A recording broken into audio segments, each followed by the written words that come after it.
இன்றைக்கி நம்ம பார்க்க போகிறது பருப்பு உருண்டை குழம்பு. பருப்பு உருண்டையை ஸ்ட்ரெயிட்டாக குழம்புல போட்டு வேக விட போகிறோம். அவிச்சிட்டு குழம்புல போட போகிறது கிடையாது. நீங்கள் ஸ்ட்ரெயிட்டாக போட்டிங்கன்னா குழம்புல பருப்பு உருண்டை ஃப்ளேவர் நல்லா இருக்கும். நம்ம அவிச்சிட்டு போட்டோன்னா அவிச்ச ஃப்ளேவர் தான் அதிகமாக இருக்கும். ரியல் ஃப்ளேவர் மிஸ் ஆகிடும். அதனால் அவிக்காமல் பருப்பு உருண்டை குழம்பு எப்படி செய்கிறதுன்னு எளிய முறையில் பார்ப்போம். 10 உருண்டைக்கு தேவையான பொருட்கள்: கடலைப்பருப்பு 2 புடிச்சப்புடி, துவரம் பருப்பு 2 புடிச்சப்புடி, தேங்காய் 2 ஸ்பூன், சின்ன வெங்காயம் 7, காஞ்ச சிவப்பு மிளகாய் 2, பூண்டுப்பல் 2, சோம்பு அரை டீஸ்பூன், கல்லுப்பு 1/4 டீஸ்பூன், கருவேப்பிலை கொத்தமல்லி தேவைக்கேற்ப. 3 மணி நேரம் கடலைப்பருப்பையும் துவரம் பருப்பையும் தண்ணியில் நல்லா ஊற வச்சிடுங்க. நல்லா ஊறினதும் மிக்சியில் உப்பு, சோம்பு, சிவப்பு மிளகாய் போட்டு கொரகொரப்பாக அரைச்சிட்டு அதிலையே ஊற வச்ச கடலைப்பருப்பையும் துவரம்பருப்பையும் போட்டு பருப்பு வடைக்கு அரைக்கிற மாதிரி நல்லா கொரகொரப்பாக அரைச்சிக்கோங்க. அரைச்சி எடுத்த கலவையில் பொடியாக நறுக்குன சின்ன வெங்காயம், பூண்டு, துருவி வச்சிருக்கிற தேங்காய், சின்னதாக நறுக்கி வச்சிருக்கிற கருவேப்பிலை கொத்தமல்லியை சேர்த்துக்கங்க. சேர்த்து எல்லாத்தையும் நல்லா மிக்ஸ் பண்ணுங்க.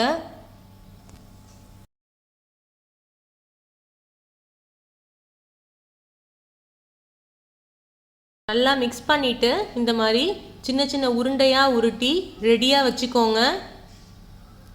இப்போது குழம்புக்கு தேவையான பொருட்கள்: புளித்தண்ணி 1 கப், ரெடியாக உருட்டி வச்சிருக்கிற பருப்பு உருண்டை, சின்ன வெங்காயம் 7, சாம்பார் பொடி 3 ஸ்பூன், மஞ்சள் தூள் 1/4 டீஸ்பூன், கல்லுப்பு தேவைக்கேற்ப, வெங்காய வடவம் தாளிக்க, கல்லெண்ணெய் தேவைக்கேற்ப.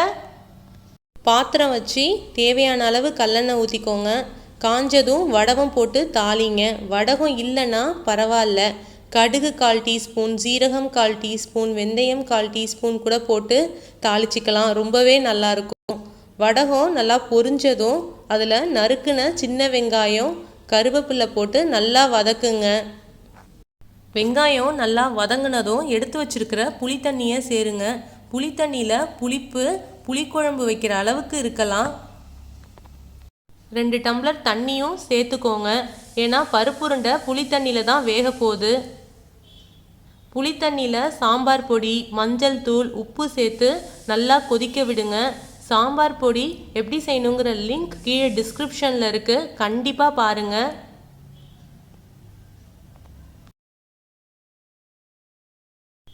குழம்பு நல்லா கொதிக்க ஆரம்பிச்சிருச்சு. இப்போ நம்ம பருப்பு உருண்டையை போடலாம். நடுவில் இருக்கிற ஒரு உருண்டையை தவிர மற்ற உருண்டையை குழம்புல ஒவ்வொன்றா போடுங்க. நீங்கள் எந்த ஸ்பீடில் ஒரு உருண்டையும் உள்ளே போடுறீங்களோ அதே ஸ்பீடில் அந்த உருண்டை வெந்து மேலே மிதந்து வரதை நீங்கள் பார்க்க முடியும்.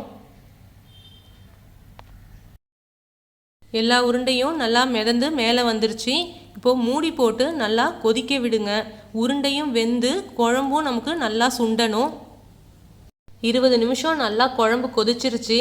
இப்போ பருப்பு உருண்டை வெந்துருச்சான்னு எடுத்து பாருங்கள். 2ஆக கட் பண்ணி தொட்டு பாருங்கள். உங்கள் கையில் அது ஒட்டலைன்னா உருண்டை நல்லா வெந்துருச்சு.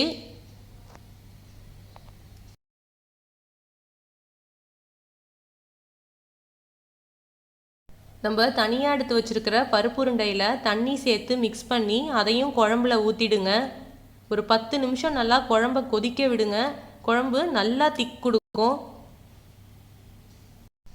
குழம்பு நல்லா கொதிச்சிருச்சு. குழம்பு ஆற ஆற நல்லா திக் கொடுக்கும். அதனால் இந்த மாதிரி வந்ததும் இறக்கிடுங்க.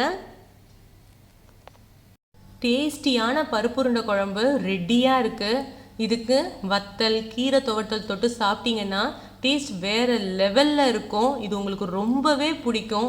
கண்டிப்பாக ட்ரை பண்ணுங்கள். எப்படி இருந்ததுன்னு கமெண்ட் பண்ணுங்கள். உங்களுக்கு இந்த வீடியோ பிடிச்சிருந்தா லைக் அண்ட் ஷேர் பண்ணுங்கள். மறக்காமல் சப்ஸ்கிரைப் பண்ணிவிடுங்க.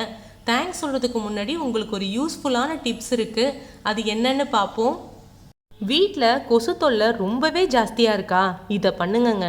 ஒரு அகில் எடுத்துக்கோங்க. அதில் வேப்பெண்ணெய் ஊற்றி ஒரு பல்லு பூண்டை நல்லா நசுக்கி போட்டு அகில் விளக்கை ஏற்றி வச்சிடுங்க. ஒரு மணி நேரம் எரிஞ்சால் போதும். கொசு அந்த இடத்த விட்டு ஓடி போயிடும். அந்த பக்கம் வரணும்னு கூட அதுக்கப்புறம் யோசிக்கவே யோசிக்காது. கண்டிப்பாக ட்ரை பண்ணுங்கள். கொசுக்கிட்டேருந்து விடுதலை பெறுங்க. தேங்க்ஸ் ஃபார் வாட்சிங்.